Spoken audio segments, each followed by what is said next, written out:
చంద్రబాబు నాయుడు గారిని చూస్తే నాకు ఎప్పుడు ఒక ఆశ్చర్యము, బాధ, ఒక్కోసారి అర్థం కాదు చంద్రబాబు నాయుడు గారు. ఈ రాష్ట్రం, ఈ దేశం యావత్తు ఈ రోజున పెహల్గాం సంఘటన తర్వాత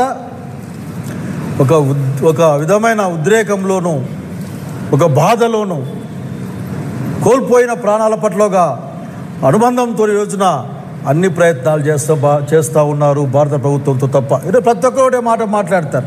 కానీ చంద్రబాబు నాయుడు గారు ఈ సమయంలో కూడా వారి ఆలోచన రాజకీయంగా కక్ష తీర్చుకోవడం ఎట్లా? నేను సవినయంగా అడుగుతా ఉన్నాను.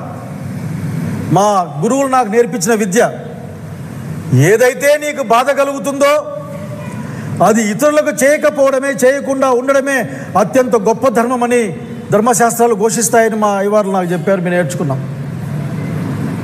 పాలకుడు కానీ మీకు తెలిసి ఉండాలి. చెప్పే మాట ఒకటి, చేసే పని ఒకటి. పైకేమో ధర్మపన్నాలు చెప్తూ ఉంటారు. జరిగే పని ఈ రాష్ట్రంలో రాజకీయ కక్షలు తప్ప ఇంకేం కనపడడం లేదు. రాజకీయ కక్షలు సాధించుకోవడం తప్ప ఇంకోటి కనపడడం లేదు.